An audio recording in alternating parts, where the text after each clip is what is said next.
I discovered that the Sunny Pines Homeowners Association was constructing 96 luxury houses on farmland I had inherited. However, when I located Grandfather Joe's original property surveys, their entire project suddenly turned out to be on my legal land. You could imagine the stunned reactions when I exposed my evidence at their own community meeting. I never expected to have to defend land that was already rightfully mine. When Grandfather Joe passed away last March, I inherited his 200-acre farm outside Meadow Creek. That old property had been in our family for generations. I lived far away in the city, and a demanding job kept me from visiting as often as I wished. One Tuesday morning at 6 o'clock, my phone rang. It was Mrs. Thompson, Grandfather Joe's neighbor of 40 years. Her voice trembled with anger as she said they had started building houses on my land. Huge yellow machines began digging the day before, and I needed to come immediately. At first I thought she must be mistaken. Perhaps the builders accidentally crossed the boundary. But Mrs. Thompson was never one to overreact. The Sunny Pines people had posted signs everywhere announcing nearly 100 homes planned for my eastern fields. I quickly packed a suitcase and drove nonstop to Meadow Creek, disregarding speed limits all the way. 5 hours later, I turned onto the dirt road leading to Grandfather Joe's farmhouse. The familiar route now felt altered. The once tranquil countryside was broken by the roar of heavy equipment, and dust clouds billowed above the treetops as I reached the hill overlooking the eastern area. As I surveyed the property, my heart sank. A fleet of bulldozers and excavators was tearing up the soil where Grandfather Joe used to cultivate corn and soybeans. Workers clad in hard hats moved like ants, marking various spots with bright orange spray paint.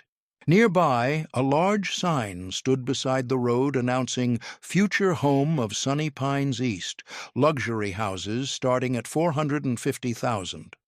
I parked my car and approached a woman standing away from the workers. She wore immaculate beige pants and a crisp white blouse. Despite the dusty environment, her hair was perfectly styled, and she clutched a clipboard while speaking on her phone. "Excuse me," I said as she ended her call. "What is going on here?" She glanced me over as if I were a salesman trying to bother her. "We are preparing for residential development," she replied with a practiced calm. "Diane Reynolds, president of the Sunny Pines Homeowners Association," she added, extending a hand that lacked any warmth. "This is my land," I said, ignoring her gesture. "My grandfather Joe Miller owned this farm. He recently passed away, and I inherited it." Diane's smile never reached her eyes. "There must be some confusion. Sunny Pines Development acquired this property last year. We have all the required permits and approvals." "That is impossible. My grandfather would never have sold this land," I insisted. She sounded almost pitying. "Perhaps he did not inform you. The sale was completed 9 months ago, and this expansion has been in the works for years." My mind spun. Grandfather had been ill throughout that time. His final months were difficult, but his mind stayed clear. He would never have sold his cherished farm without warning me something was wrong. I insisted. "I need to see those documents." Diane Reynolds handed me a business card and said, "You are welcome to reach out to our legal department, but I assure you everything is in order." Then she excused herself, explaining they had a schedule to keep. She walked away, already dialing another number on her phone. I remained standing there, feeling powerless, while machines tore apart the land that had nourished my family for many generations. Back at the farmhouse, Mrs. Thompson waited on the porch, holding a glass of iced tea with a worried look on her face. She told me the workers began arriving with measuring tools about 3 months ago. "Your grandfather was furious," she said, "constantly insisting they had no right. He believed they were attempting to steal what was not theirs." "Did he mention selling any part of the land?" I asked. Never Joe swore this farm would remain in your family forever. Mrs. Thompson's eyes filled with tears. The day before he was admitted to the hospital for the last time, he searched through his old office saying he needed to find something important to protect the farm. Grandfather Joe's office had stayed untouched since his passing. I had not found the strength to go through his belongings when I briefly stopped by for the funeral. Now I needed answers. The small room smelled of pipe tobacco and aged books. Shelves covered the walls, packed with farming almanacs, family photo albums, and decades of meticulously kept records. Grandpa had tracked everything carefully. The amounts of rainfall, crop yields, and equipment repairs were all recorded in his tidy handwriting. But where could he have stored the property records? The filing cabinet seemed like the most logical place to begin. I opened the top drawer and discovered folders sorted by year, yet there was nothing about land sales or Sunny Pines. Hours passed as I pored over the faded documents under the lamplight, my eyes growing weary as night fell. Just when I was about to give up, I spotted a loose floorboard beneath the desk. When I pressed it with my foot, it shifted slightly. I knelt down and used a letter opener to pry it open. Inside the small hidden compartment was a metal box. The key was hanging from a nail on the underside of the desk. Opening the box, I found the deed to the farm, Grandfather Joe's will naming me as his heir, and several yellowed surveys of the property. Most intriguing was a letter addressed to me in Grandfather Joe's handwriting. It began, "If you're reading this, then someone is trying to take what is ours." My hands trembled as I read his message. Grandfather Joe explained that developers had been eyeing his land for years, pressuring him to sell, but he always refused. During his final months, a man from Sunny Pines visited repeatedly, claiming he needed a simple signature for a road easement and brought different papers each time. Grandfather Joe wrote, "I never signed away my land. If they say I did, it is a lie. Look at the original survey." In 1910, I compared the records with what the county has now. The real truth was hidden in the boundaries. I dug deeper into the box and found the original survey. It revealed property lines stretching much farther than I had thought. According to this document, Grandfather Joe's farm spanned nearly 280 acres, not just 200 as the current records claimed. That night, I couldn't find a moment's rest. I spread the papers all over the kitchen table, carefully matching the old survey to the newer maps. Something unusual had taken place over the years. The eastern boundary had shifted, shrinking our land, and it was not only the area under construction. Based on these original documents, we owned land where part of the Sunny Pines development now stood. By dawn, I knew my next steps. First, I needed to hire a lawyer, then figure out exactly what Diane Reynolds and her HOA were planning. If they thought they could cheat my family, they were in for a harsh lesson. I folded Grandfather Joe's letter and slipped it into my pocket, whispering to the empty room, "I won't let you down."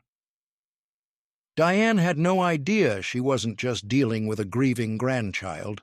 She had walked right into a trap set by a man who had foreseen her moves from beyond the grave. Sleep escaped me again that night.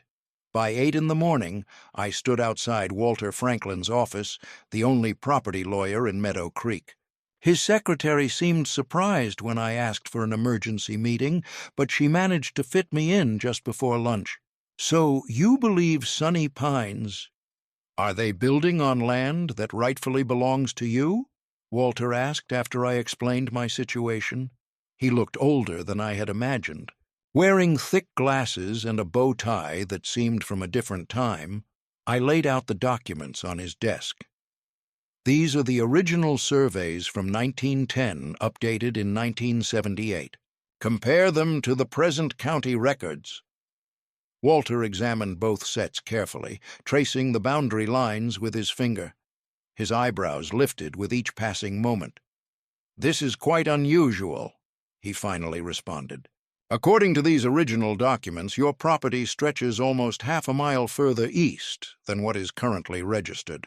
That would include not only the construction site, but also the existing Sunny Pines clubhouse and around 20 houses built 5 years ago, I completed for him. Walter took off his glasses and rubbed his eyes. A boundary dispute of this scale will not be straightforward. We need to find out how and when these modifications happened in the official records. He called the county assessor's office and put the line on speakerphone. After navigating through many departments, we discovered something astonishing. In 1984, a minor correction to the eastern boundary was noted, a 10-foot utility easement. But in 1997, a much bigger change appeared, which reduced the property by almost 80 acres. The paperwork was minimal, only a form with a signature that hardly looked like Grandpa Joe's. He would have been in the hospital that month, I said, double-checking the dates. Following his triple bypass surgery, he was unable to sign the document. Walter's face grew serious as he said that would amount to fraud. However, proving it after so many years would be challenging. I asked what steps we could take. Walter suggested filing an emergency injunction to immediately stop construction. Then we could petition the court to acknowledge the original boundaries based on historic surveys. We would also require a professional surveyor to authenticate the old maps. While Walter prepared the emergency filing, I realized I needed additional evidence. I drove to the county records office and requested everything related to Sunny Pines development. Hours later, tucked away in a remote library corner among piles of public records, I stumbled upon valuable information. Sunny Pines turned out to be more than a neighborhood. It was an intricate network of LLCs and holding companies. 6 recurring names appeared throughout. Diane Reynolds, her husband Thomas Reynolds, County Commissioner James Harris, Planning Board Director Mark Wilson, and 2 others I did not recognize. The most intriguing document dated just 3 months ago, showing loan approval for $16 million to fund Sunny Pines East, with the land itself listed as collateral, my land. I photographed everything with my phone and headed to my next destination, the Meadow Creek Gazette office, our local newspaper. The editor, Tanya Williams, who had known my grandfather Joe, showed interest when I explained I was investigating possible fraud involving notable local officials. Her journalistic instincts came alive as she said, "I cannot publish allegations without solid proof." "Evidence," she cautioned, "but I can investigate the approval procedure for this development." It did seem to progress unusually quickly. Back at the farmhouse, I found Mrs. Thompson speaking with another elderly neighbor. "Mr. Grayson," I said. When I brought up Diane Reynolds, his expression darkened.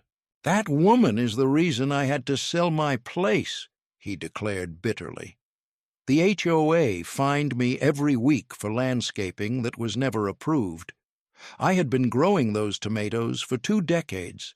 Then they claimed my workshop broke some rule they had just invented. The fines kept piling up until I could no longer afford to fight them. I asked how many others faced the same situation. "At least a dozen longtime residents sold out in the last 5 years," he replied. "Always for less than market value, and always to companies I later discovered were linked to those Sunny Pines people." A clear scheme emerged. Find vulnerable landowners, burden them with fines and regulations, force them to sell cheaply, then develop the land and earn millions. My grandfather Joe had been their most recent target, but he managed to stay ahead. My phone rang. It was Walter Franklin, the judge who granted our emergency injunction. He said construction must cease at once until a hearing next week, but warned me to prepare for a tough battle. I thanked him and hung up, feeling a small victory. Driving back to the site with the court order in hand, the workers were already packing up. Diane Reynolds' sleek black SUV was still there. I was sitting close to the site office when she stepped outside as I came nearer, phone pressed to her ear as usual. The moment she noticed me, Her face hardened. "Construction stops immediately," I declared, handing her the court order. "The legal boundaries are under dispute." She glanced over the document, her flawless calm cracking just a bit. "This is absurd. We have every necessary approval based on fraudulent boundaries. I have the original surveys." For the first time, a flicker of doubt appeared in her eyes, but it vanished quickly, replaced by steely resolve. "This little move will cost you," she said quietly. "You have no idea who you're dealing with." "Actually, I do. 6 names across numerous business filings, $16 million in loans secured by stolen land, county officials fast-tracking approvals for projects they secretly invest in." I had not planned to reveal how much I knew, but the expression on her face was priceless. Diane Reynolds's perfectly manicured hand clenched the phone so tightly her knuckles turned white. "You're making a mistake," she hissed. "We can be reasonable. Maybe you'd consider a generous offer for the remaining farmland. 7 figures, immediate payment." "Not interested. Everyone has a price," I replied. Her smile returned, confident and predatory. "Think about it. You don't even live here. Why do you care about some old land?" "This old land has belonged to my family for 4 generations. It is not for sale." I turned to leave, feeling her gaze burning into my back. As I reached my car, she called out, "Commissioner Harris is my husband's golf partner. Judge Evans attends my dinner parties. You believe your injunction will hold. You do not matter in this town." Her words rang in my ears as I drove away. She was correct about one thing. I was a stranger here now. However, she missed a crucial detail. Grandfather Joe was not an outsider. He had spent his entire life in Meadow Creek, knew everyone, and earned respect even from those who disagreed with him. He left me more than just land. Back at the farmhouse, I returned to his office. If Grandfather Joe expected this battle, what else had he readied? I searched diligently, scrutinizing every folder and notebook. In an album labeled Community Picnic 2018, I discovered numerous photos of Grandfather Joe with neighbors, local business owners, and families who had known him forever. Each photo had names written on the back. These were not mere memories, but valuable connections, people who might support me against Sunny Pines. Suddenly, my phone vibrated with a message from an unknown number. "Parking violation at your property with a fine of $500, Sunny Pines' HOA compliance." Attached was a picture of my car parked on Grandfather Joe's farm, my land. This was just the beginning, the pattern Mr. Grayson had warned about, harassment through paperwork. But unlike before, I recognized their tactic and had something they did not expect: Grandfather Joe's secret weapon hidden in his files and waiting for the perfect moment. As night fell, I wandered across the farm and sat on the porch where Grandfather Joe used to share his stories during my summer visits. The eastern fields were quiet now, with construction machinery left idle due to a court injunction. But this was merely the beginning. Tomorrow, Diane Reynolds would activate her contacts. The real battle was about to start. What she did not realize was that I had uncovered more than just land surveys in Grandfather Joe's secret box. I had discovered documents that not only challenged the boundary changes, but also exposed who forged them, along with when and why.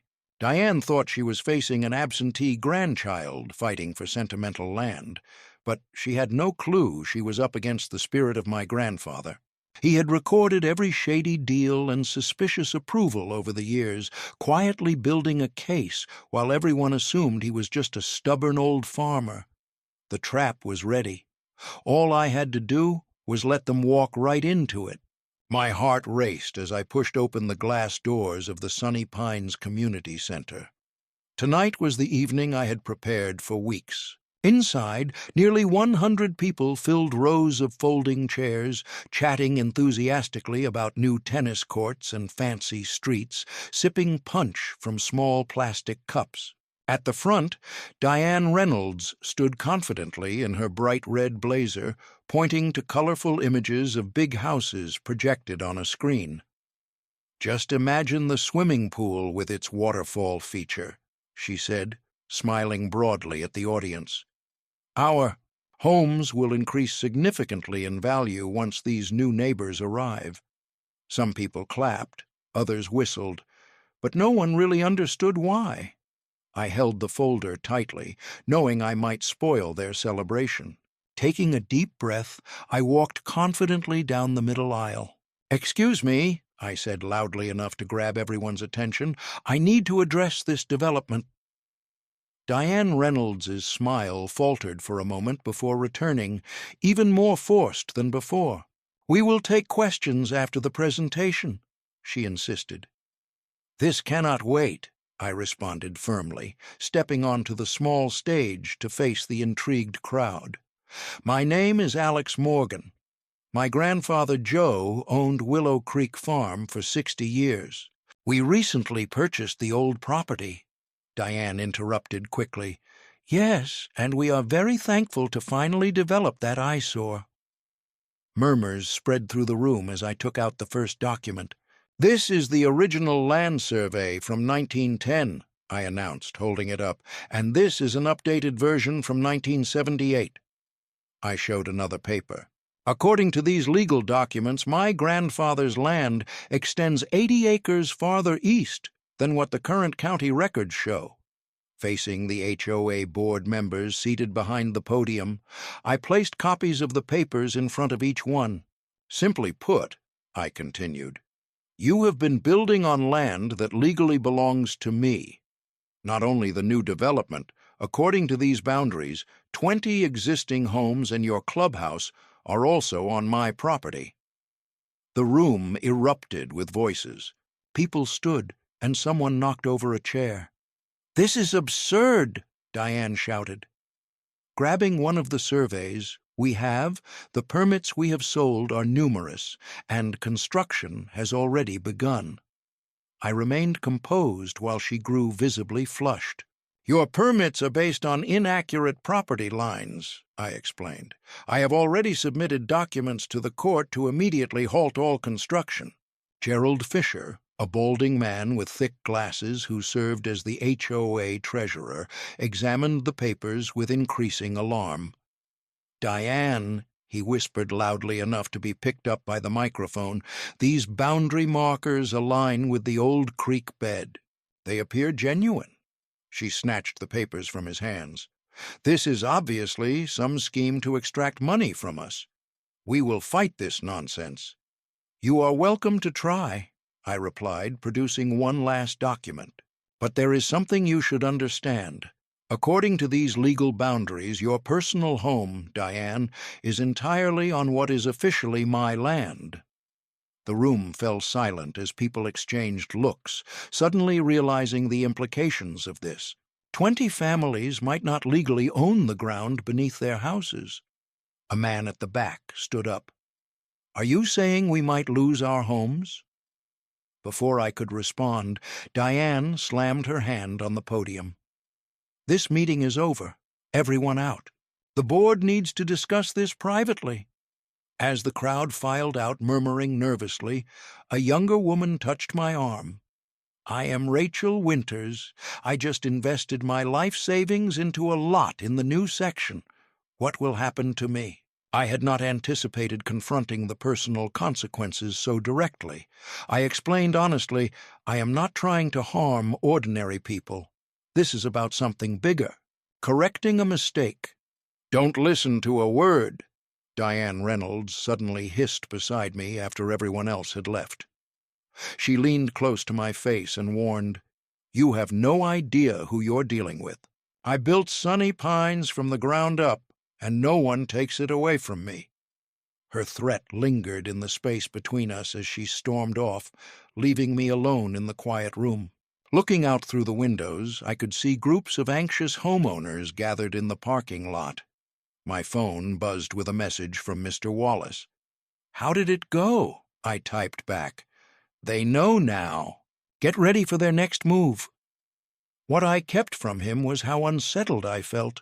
I had set the fuse, but I wasn't sure if I was ready for the explosion that might come. These were not just houses marked on a map. They were people's homes and aspirations. However, those dreams were built on land my grandfather Joe had lost. Eventually, someone would lose everything, and Diane Reynolds was not going down quietly. Suddenly, I was jolted awake by the sound of engines outside my grandfather Joe's farmhouse. Bright lights spilled through the windows. I hurried to the porch and saw 3 white SUVs with Sunny Pine security painted on the doors, parked side by side, blocking my driveway. Men in uniforms stood by the vehicles. One of them stepped forward and handed me a thick envelope.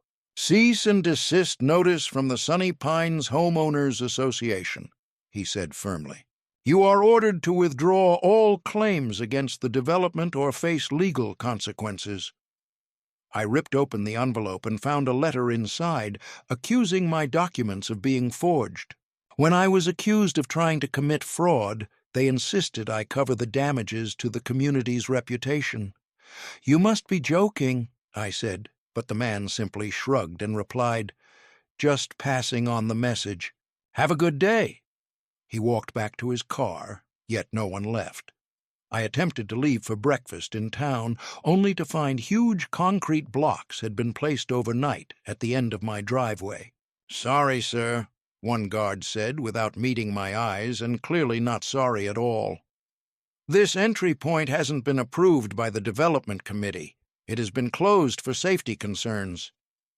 I was stuck on my own land.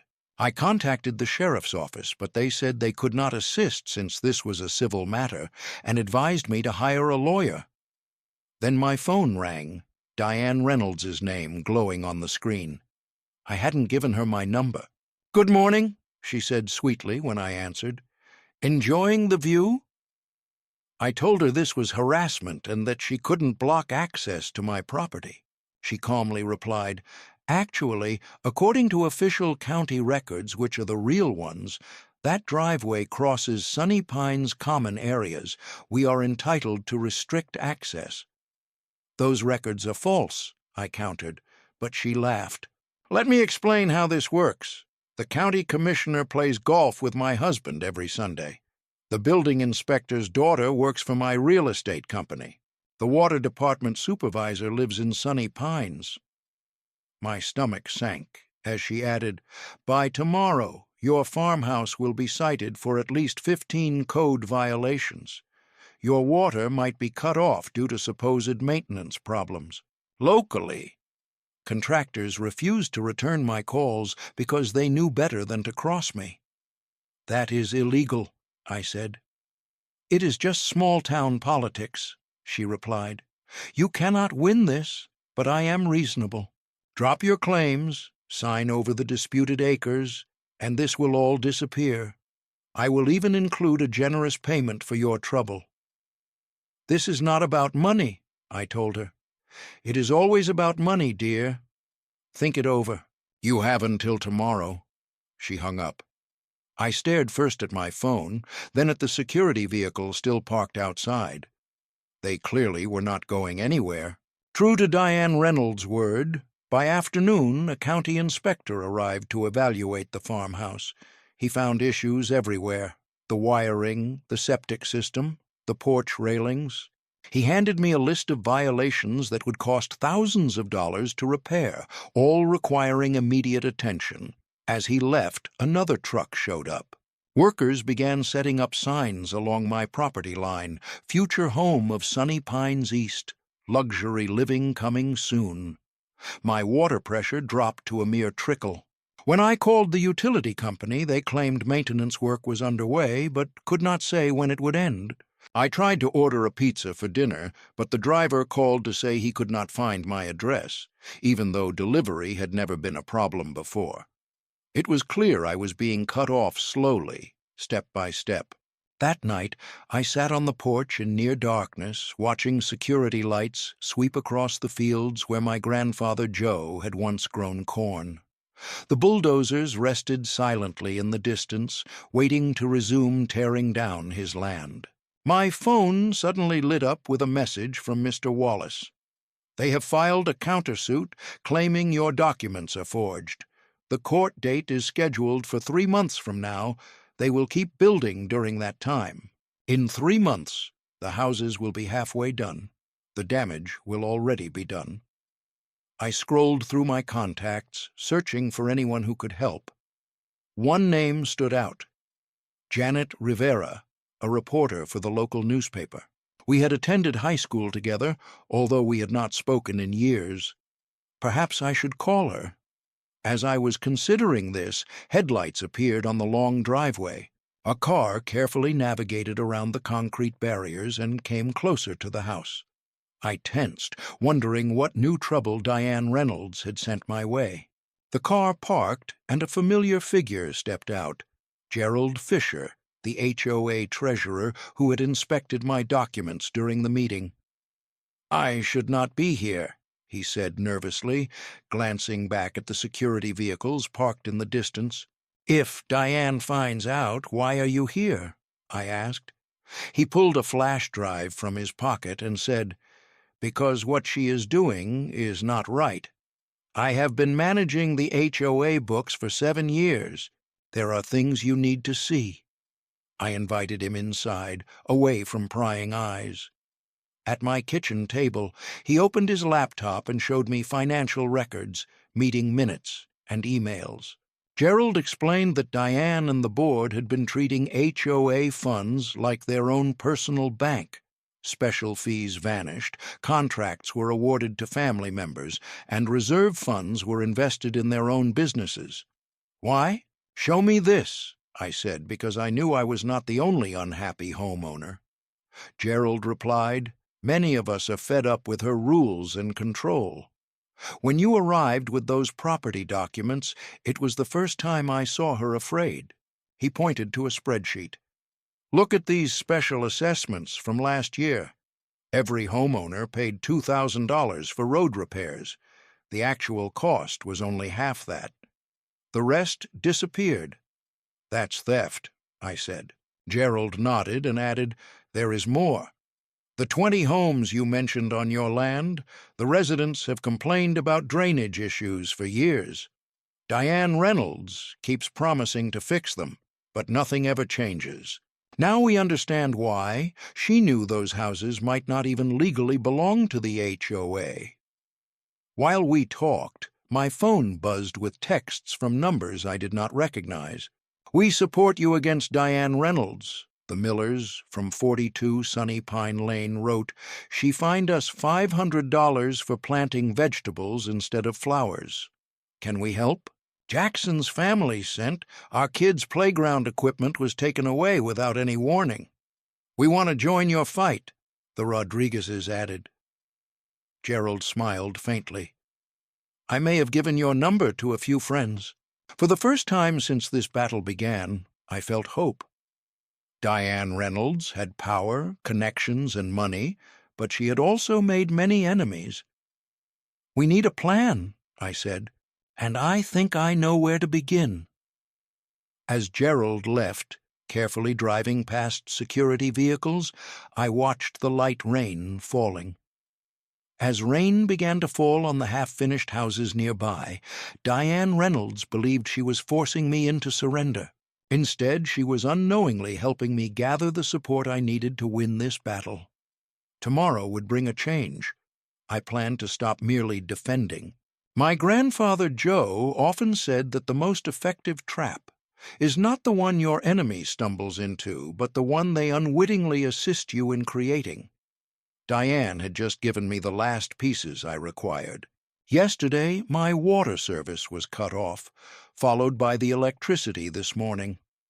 Standing in my grandfather Joe's kitchen, I stared at the spoiled food inside the warm fridge. Diane Reynolds thought she could intimidate me enough to give up my land by making life miserable, but she was mistaken. I grabbed my notebook and set out. If Diane wanted a war, I needed allies. The first person I visited was Mrs. Thompson. She opened her door wearing a flowered housecoat and reacted with shock when I told her they had shut off my utilities. "That's illegal," she exclaimed. "So is building on my property," I replied. "But Diane has friends at the county office." I needed to find others who disliked the homeowners association as much as we did. Mrs. Thompson's eyes brightened as she said, "Oh dear, grab a chair. This will take a while." She then shared 15 names of families who had been fined for minor infractions like mailbox colors, elderly couples threatened with liens for frequently hosting grandchildren, and a single mother unable to pay $900 for a small fence to protect her toddler. I took it all in. I spent the whole day going door to door in Sunny Pines.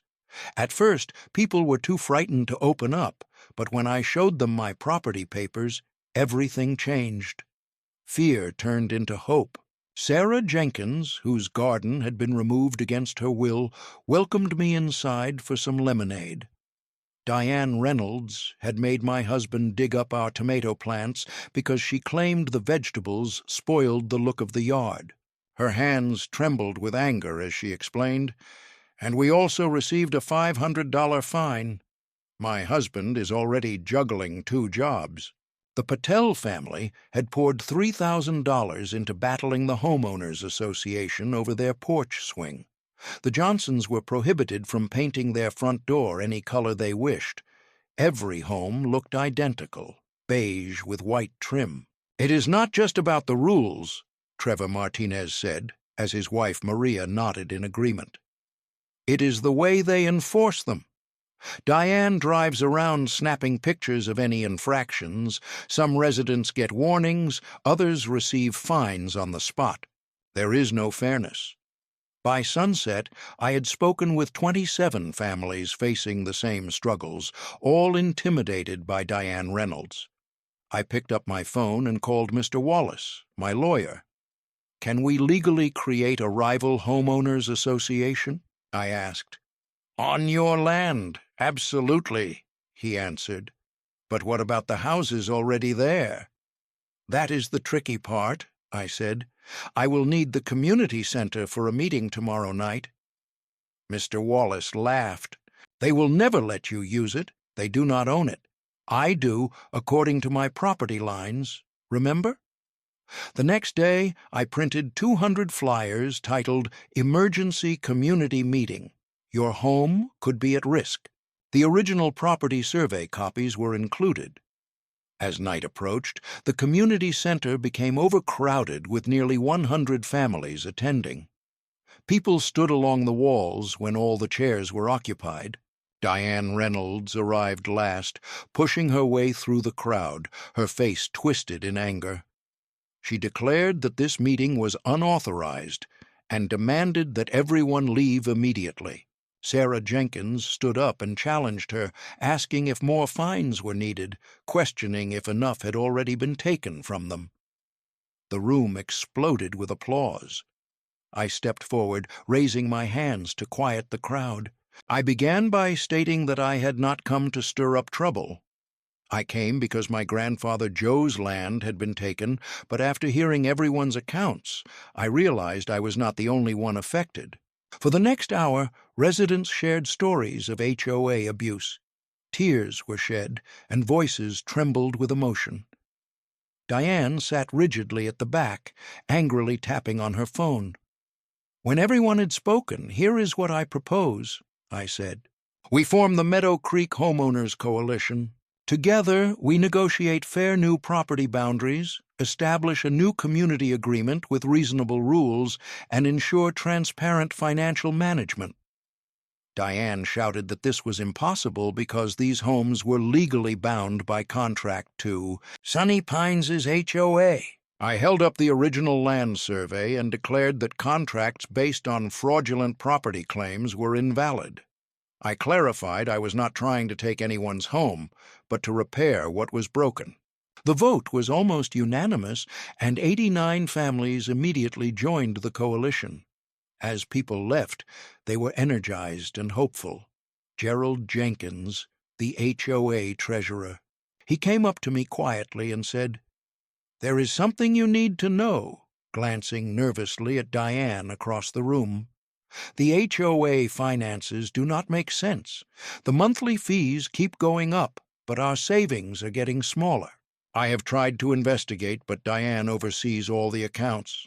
I gave his shoulder a reassuring touch and asked if he would be willing to show me the records. He agreed and said tomorrow morning in my office. Diane suddenly rushed over, pointing her finger right at me. "You have made a huge mistake. By this time tomorrow, you will wish you never came to Meadow Creek." "Is that a threat?" "Miss Reynolds, it is a promise. I have the county commissioner, the police chief, and the local judge on speed dial. This little rebellion ends tonight." What she did not realize was that I had invited a reporter from the Meadow Creek Gazette to quietly watch from the back of the meeting. Every word was recorded, every threat noted.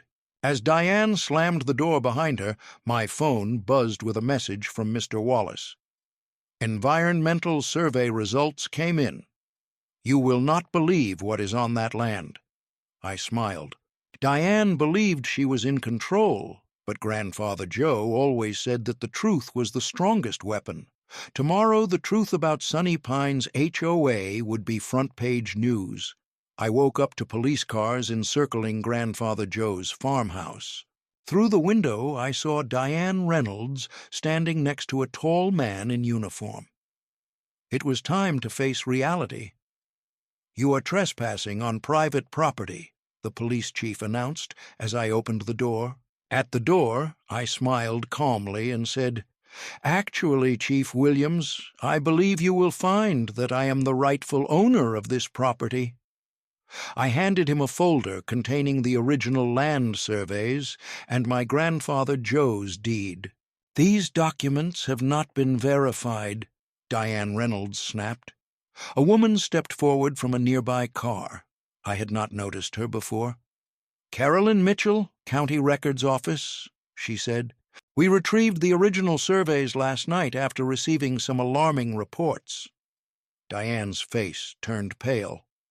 "What kind of reports?" I asked, gesturing toward the farmhouse. "Maybe we should talk about this inside. Coffee's waiting." 15 minutes later, an unexpected meeting took place around my kitchen table.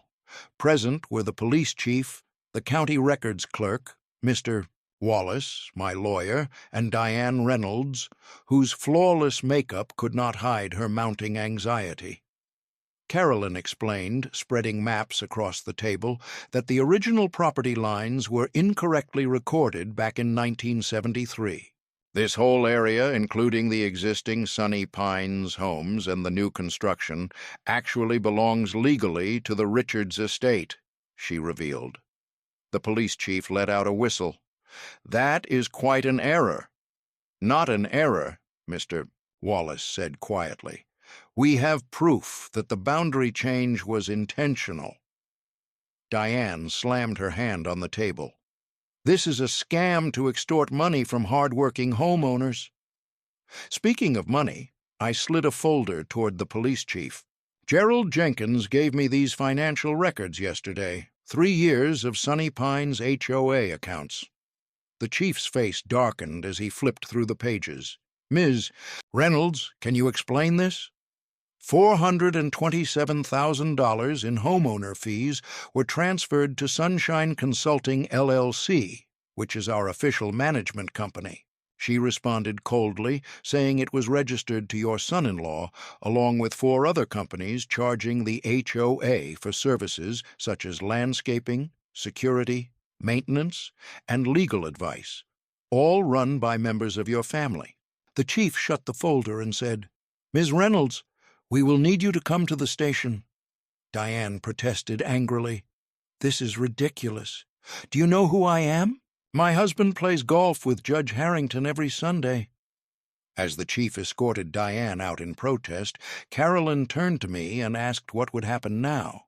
I assured her, "I have no plans to evict anyone, but the development must stop until we can properly survey the wetlands. By the afternoon, construction had come to a halt. Local news vans lined the street in front of the farmhouse. My phone kept ringing non-stop with concerned homeowners calling. I organized an emergency town hall meeting for that evening. The local high school auditorium was the only venue large enough to hold the crowd. Nearly 400 people filled the room, current residents, construction workers who were now jobless, county officials, and curious neighbors. The atmosphere was thick with fear and anger. I took a deep breath and approached the microphone. "My name is Richards. This land belonged to my grandfather. I did not come here to cause problems, but to honor his memory." At that moment, shouts broke out. "What about our homes? We'll fight you for our lives. The savings are tied up in that house." I raised my hands and said, "Please, I am not here to take anything from you. In fact, I want to propose a solution that benefits everyone." The room fell into a quieter mood. I went on. "First, all current homeowners will be granted official legal deeds to their property. No one will lose their home." Murmurs of relief spread among the crowd. Second, the new development will be redesigned to protect the wetlands that my grandfather Joe valued so deeply. These are not just swamps, they are vital habitats and natural flood barriers for the whole region. I clicked to the next slide, displaying Grandpa's environmental research. These wetlands house 3 endangered species. Constructing on them is not only unjust, it is against federal law. A man stood up and said, "I put my life savings into a lot in the new section. What happens to my investment?" That is a fair question. We are creating a property exchange program. Anyone who bought property in the protected zone can trade it for a comparable lot in the redesigned development. No one loses their investment.